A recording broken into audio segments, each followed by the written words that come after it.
Hello dear students, आज हम लोग केमिकल बॉन्डिंग के बारे में पढ़ेंगे कि केमिकल बॉन्डिंग होता क्या है। सबसे पहले केमिकल बॉन्डिंग में हमको एक वर्ड जानना होगा जिसका नाम है स्टेबिलिटी। तो स्टेबिलिटी वर्ड का मतलब क्या होता है? स्टेबिलिटी वर्ड हम बहुत बार सुनते हैं लेकिन इसके मतलब में कंफ्यूजन होते हैं, कंफ्यूज कर जाते हैं ना। तो स्टेबिलिटी वर्ड का मतलब होता है कि अगर कोई एलिमेंट अपने नियरेस्ट नोबल गैस के इलेक्ट्रॉनिक कॉन्फ़िगरेशन को अचीव कर लेता है तो हम ये बोलते हैं कि वो एलिमेंट क्या है, स्टेबल हो चुका है। जैसे कि एज फॉर एग्जांपल हम फ्लोरीन को लेते हैं, इसका एटॉमिक नंबर 9 है, फर्स्ट सेल में इलेक्ट्रॉन 2, सेकेंड सेल में 7। इसके बगल वाला 10 नियॉन, ये क्या है, स्टेबल है, इनर्ट गैस है। तो इसका इलेक्ट्रॉनिक कॉन्फ़िगरेशन है 2,8 या 7 है। एक इलेक्ट्रॉन को गेन करेगा। अगर एक इलेक्ट्रॉन को यह फ्लोरीन क्या करता है, गेन करता है, तो इसका इलेक्ट्रॉनिक कॉन्फ़िगरेशन 2,8 हो जाएगा और हम बोलेंगे कि फ्लोरीन क्या है, स्टेबल है।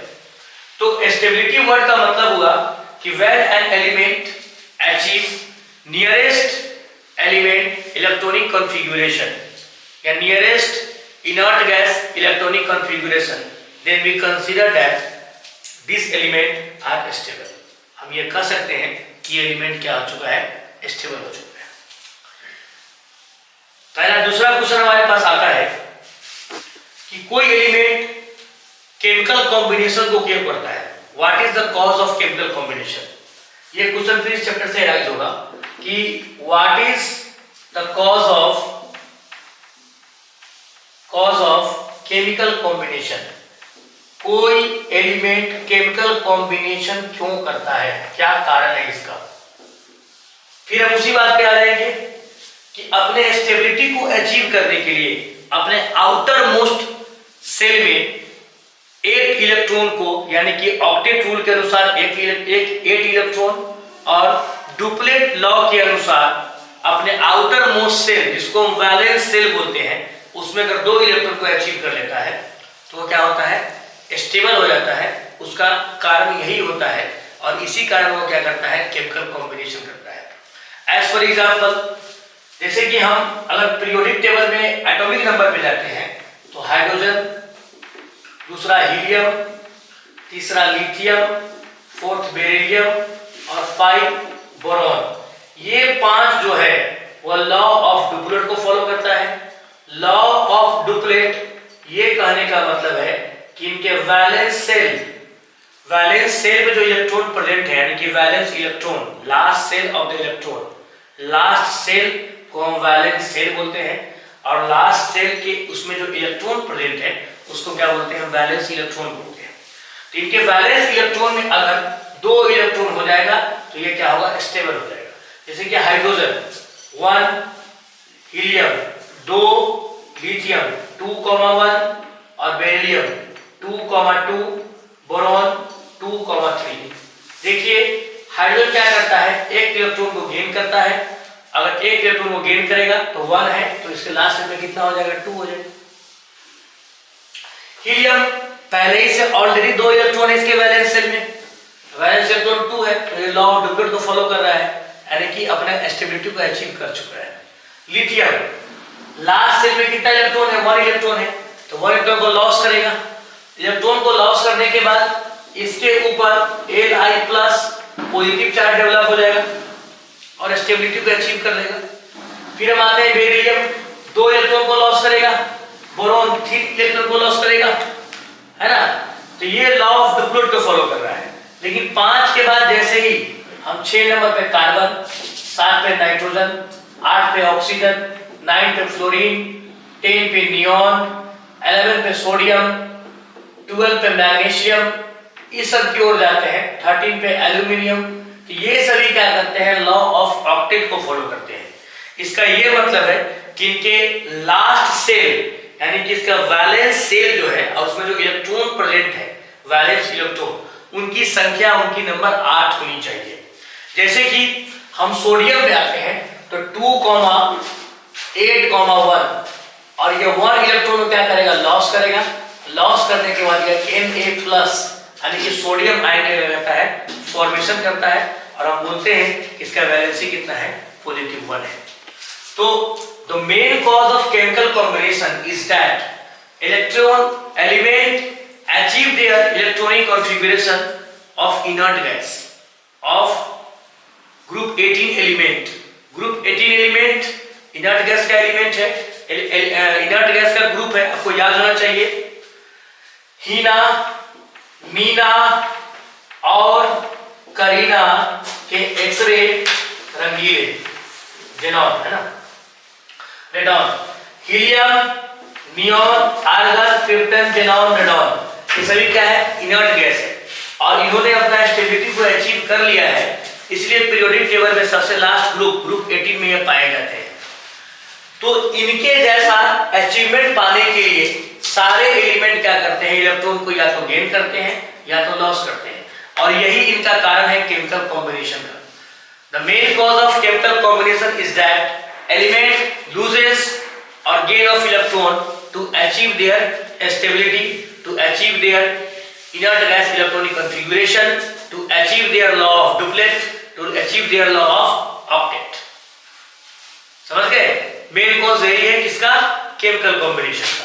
हमारा नेक्स्ट टॉपिक आता है कि केमिकल बॉन्डिंग हम किसको बोलते हैं। केमिकल बॉन्डिंग को आप ये डिफाइन कर सकते हो कि किसी भी मॉलिक्यूल के अंदर दो एटम के बीच जो फोर्स ऑफ अट्रैक्शन है जिससे वो बंधा हुआ है, इस फोर्स ऑफ अट्रैक्शन को हम केमिकल बॉन्ड के नाम से जानेंगे। A chemical bond may be defined as the force of attraction of two atoms in a molecule to maintain their stability। Chemical bonding किसी भी मॉलिक्यूल में दो एटम का ऐसा अट्रैक्शन है जिससे वो अपने स्टेबिलिटी को मेंटेन करके चलता है, अपने स्टेबिलिटी को अचीव करके मेंटेन करके चलता है। जैसे एज फॉर एग्जांपल हमारा यहाँ पे NaCl, सोडियम क्लोराइड, NaCl को हम लेके चल रहे हैं, सोडियम क्लोराइड NaCl। तो NaCl को फॉर्म होने में यहाँ Na+ और Cl- इस पॉजिटिव और नेगेटिव आयन के बीच में क्या है, फोर्स ऑफ अट्रैक्शन बना हुआ है, इन दोनों के बीच में क्या है, बॉन्ड बना हुआ है ना। और ये बॉन्ड इसलिए बंधा है कि Na और Cl दोनों अपने स्टेबिलिटी को मेंटेन करके चले, एक बंधन से जुड़ा हुआ है, और इसी बंधन को, इसी फोर्स ऑफ अट्रैक्शन को हम क्या बोलते हैं, केमिकल बॉन्ड बोलते हैं। आप ये बोल सकते हो कि a chemical bond may be defined as the force of attraction of two atoms in a molecule to maintain its stability। Okay? There are 3 types of chemical bond। आपके सिलेबस के अनुसार आपको 3 तरह का केमिकल बॉन्ड पढ़ना है। Electrovalent bond जिसको आप बोलते हैं आयनिक बॉन्ड, दूसरा कोवैलेंट बॉन्ड है ना, और तीसरा कोऑर्डिनेट बॉन्ड जिसका दूसरा नाम क्या है, डेटिव बॉन्ड। सबसे पहले हम चलेंगे इलेक्ट्रोवैलेंट बॉन्ड यानी कि आयनिक बॉन्ड के बारे में। बहुत ही आसान है आयनिक बॉन्ड, इलेक्ट्रोवैलेंट बॉन्ड। जब कोई दो एटम के आयंस के बीच फोर्स ऑफ अट्रैक्शन आता हो तो ऐसे बॉन्ड को क्या बोलते हैं, आयनिक बॉन्ड बोलते हैं। एज फॉर एग्जांपल आपने भी यहां देखा कि Na+ और Cl- प्लस माइनस यानी कि पॉजिटिव और नेगेटिव के बीच फोर्स ऑफ अट्रैक्शन है, एक फोर्स से दोनों क्या हुआ, जुड़ा हुआ है। तो इस बॉन्ड को क्या बोलेंगे, आयनिक बॉन्ड, बिकॉज आयंस के बीच फोर्स ऑफ अट्रैक्शन है, क्या बोलेंगे इसको, आयनिक बॉन्ड। दूसरा एग्जांपल हम ले लेते हैं MgCl2 मैग्नीशियम क्लोराइड, तो Mg का +2 और Cl का माइनस बॉन्ड के बीच बना हुआ है, यानी पॉजिटिव और नेगेटिव के बीच क्या है, फोर्स ऑफ अट्रैक्शन है। तो इसी फोर्स ऑफ अट्रैक्शन को हम क्या बोलते हैं, केमिकल बॉन्ड बोलते हैं।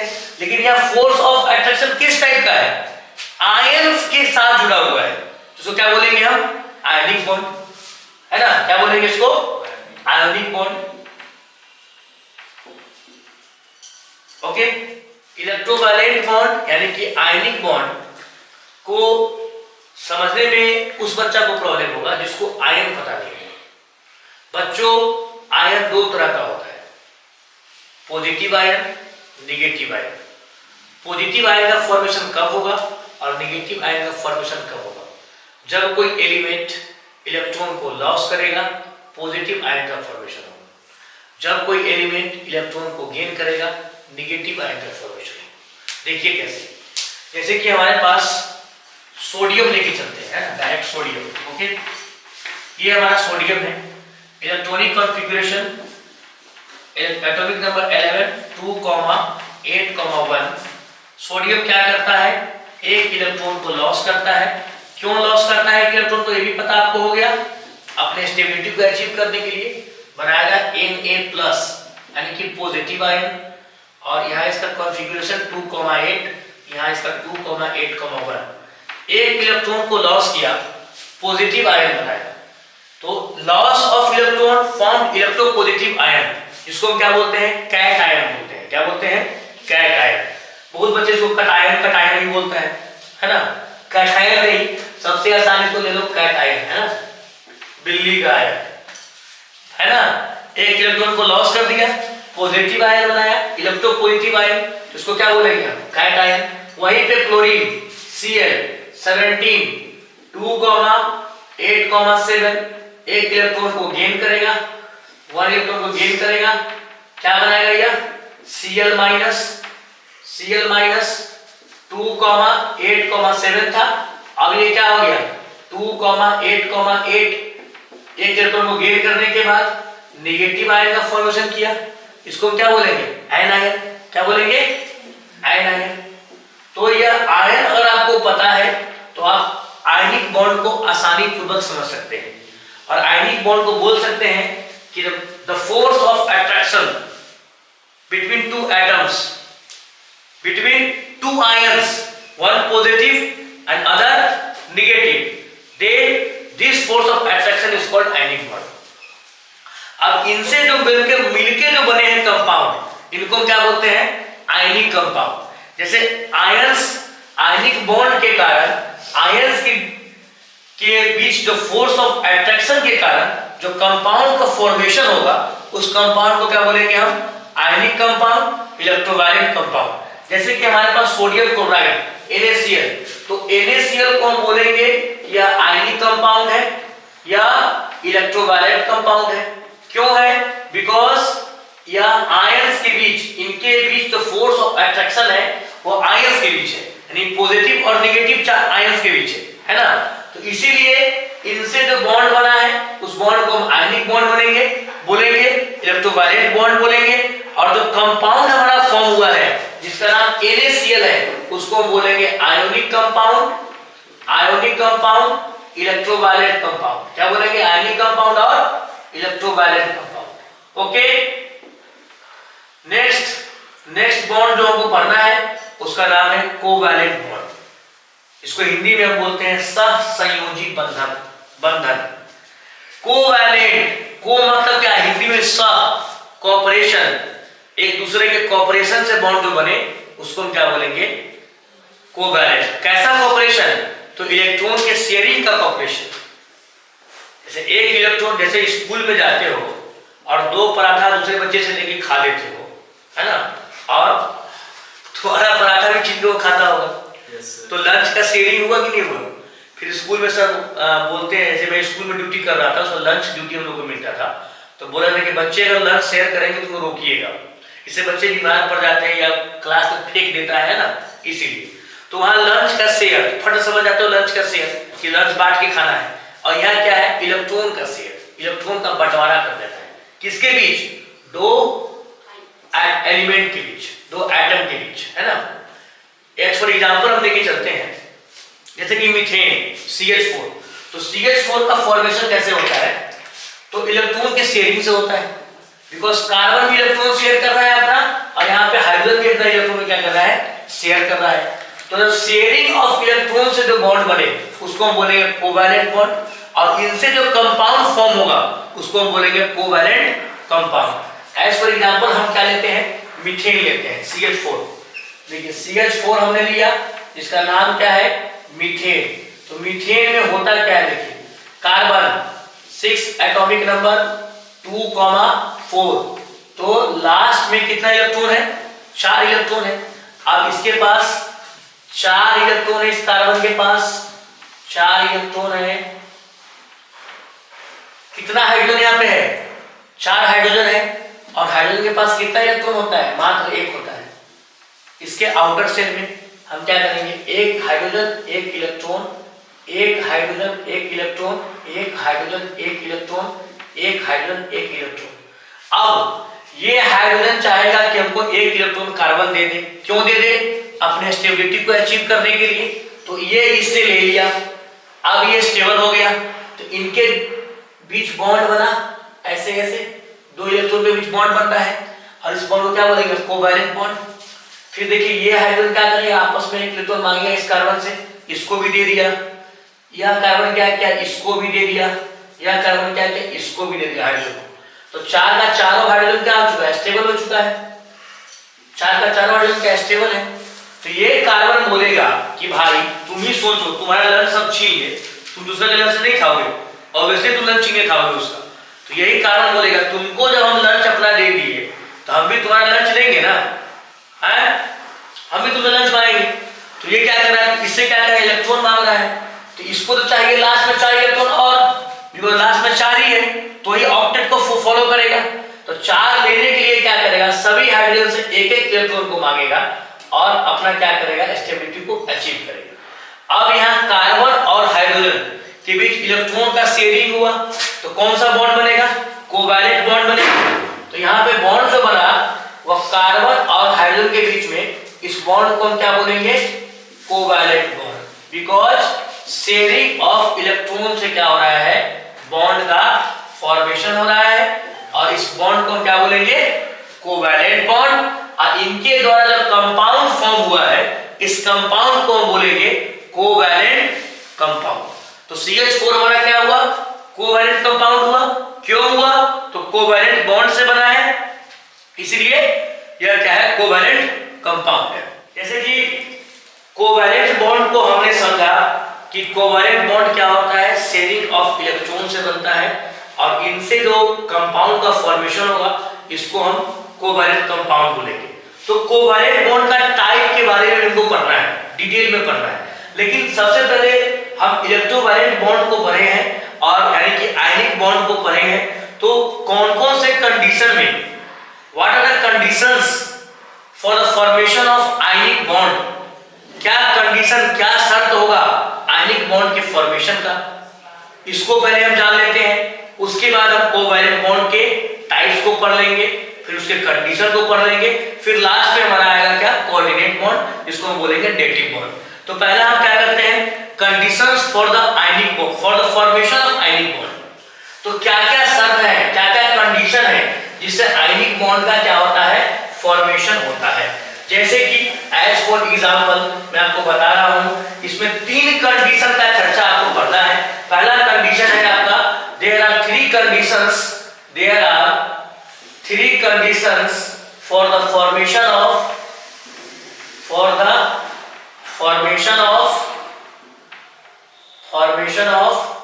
ionic bond, इसको क्या बोलते हैं, इलेक्ट्रोवैलेंट बॉन्ड।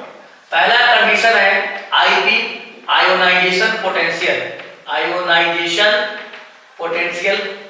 IP के बारे में आप चैप्टर 1 में पढ़ चुके हैं कि आयोनाइजेशन पोटेंशियल क्या होता है। तो जिस एटम का IP जितना लो होगा वह इलेक्ट्रॉन को उतना जल्दी क्या करेगा, रिमूव करेगा। जैसे कि जिसका IP क्या है, लो है, याद रखिएगा, जिसका आयोनाइजेशन पोटेंशियल लो है वह इलेक्ट्रॉन को इजीली क्या करेगा, रिमूव करेगा, और कैट आयन में क्या करेगा, फॉर्मेशन करेगा। दूसरा इलेक्ट्रॉन एफिनिटी, जिसको हम बोलते हैं इलेक्ट्रॉन गैन एंथैल्पी। जिस एटम का इलेक्ट्रॉन एफिनिटी हाई है वह उतना ही तेजी से इलेक्ट्रॉन को गेन करता है और एन आयन का क्या करता है, फॉर्मेशन करता है। जिस एलिमेंट का, एटम का इलेक्ट्रॉन एफिनिटी जितना हाई होगा वह एलिमेंट को, वह इलेक्ट्रॉन को उतना ही आसान पूर्वक गेन करेगा, और वैसे ही क्या करेगा, एन आयन क्या करेगा, फॉर्मेशन करेगा। आईपी के लिए रहा कि जिसका आयोनाइजेशन पोटेंशियल लो है वह इजीली तीसरा बात है इन दोनों से जुड़ा हुआ, इन दोनों से जुड़ा हुआ बात क्या है कि जिस दो एटम का टू एटम का इलेक्ट्रोनेगेटिविटी का डिफरेंस जितना ज्यादा होगा, डिफरेंस दो एटम का इलेक्ट्रोनेगेटिविटी का डिफरेंस जितना ज्यादा होगा वह उतना ही स्ट्रॉन्ग आयनिक बॉन्ड का क्या करेगा, फॉर्मेशन करेगा। मान लो हम आईपी लो आईपी वाले एलिमेंट जैसे कि सोडियम को लेते हैं Na+ और हमारा क्या है इलेक्ट्रॉन एफिनिटी हाई वाला क्लोरीन तो Cl-, इन दोनों के बीच का जो इलेक्ट्रोनेगेटिविटी है वह ज्यादा है तो वह क्या करेगा, स्ट्रॉन्ग आयनिक बॉन्ड का फॉर्मेशन करेगा, स्ट्रॉन्ग आयनिक बॉन्ड का फॉर्मेशन करेगा।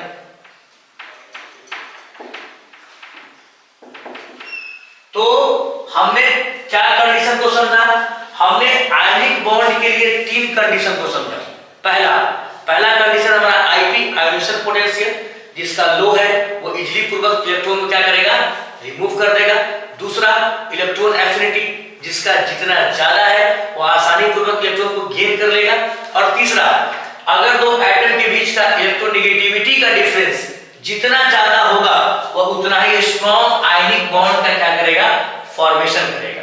एग्जांपल में हमने क्या देखा, NaCl स्ट्रॉन्ग आयनिक बॉन्ड का फॉर्मेशन कर रहा है। ओके, इलेक्ट्रोनेगेटिविटी का डिफरेंस जितना ज्यादा होगा वो इतना स्ट्रॉन्ग आयनिक बॉन्ड का फॉर्मेशन करेगा, ये बात तो मैंने बोला।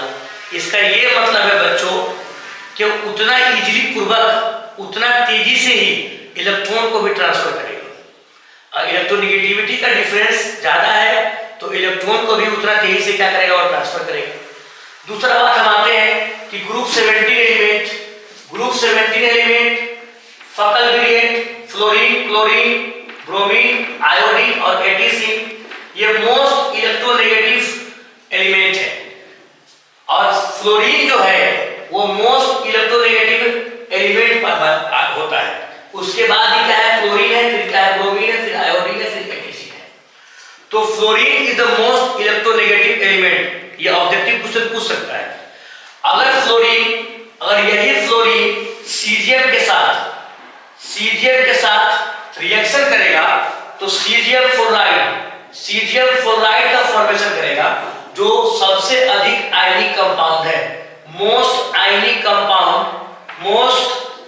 कंपाउंड कौन है, सीजियम फ्लोराइड, बिकॉज फ्लोरीन जो है वो मोस्ट इलेक्ट्रोनेगेटिव एलिमेंट है। और सीजियम की बात करेंगे तो वह ग्रुप 1 हमारे लिए ना करो रब से फरियाद यानी कि फ्रांसियम जो है वो रेडियो एक्टिव एलिमेंट है, उससे जस्ट ऊपर वाला वह इजीली पूर्वक इलेक्ट्रॉन को रिमूव करता है, उसका आईपी बहुत ही लो होता है, आयोनेशन पोटेंशियल। तो caesium fluoride is the most electronegative element. Ionic bond की बात करेंगे तो जो मेटल और नॉन मेटल के कॉम्बिनेशन से जो कंपाउंड बनता है वह आयनिक कंपाउंड ही बनता है। और आयनिक कंपाउंड क्या होता है, उनके कॉम्बिनेशन से यानी कि मेटल और नॉन मेटल के कॉम्बिनेशन से जो कंपाउंड बना उस कंपाउंड को क्या बोलेंगे हम, आयनिक कंपाउंड, इलेक्ट्रोवैलेंट कंपाउंड। याद रखिएगा मोस्ट इलेक्ट्रोवैलेंट कंपाउंड कौन है, सीजियम फ्लोराइड। सबसे ज्यादा इलेक्ट्रोनेगेटिविटी किसका है, तो फ्लोरीन का, यानी कि ग्रुप 17 एलिमेंट से बिलोंग करता है। स्टूडेंट्स अब हम नेक्स्ट पार्ट में कोवैलेंट बॉन्ड के बारे में पढ़ेंगे कि कोवैलेंट बॉन्ड क्या है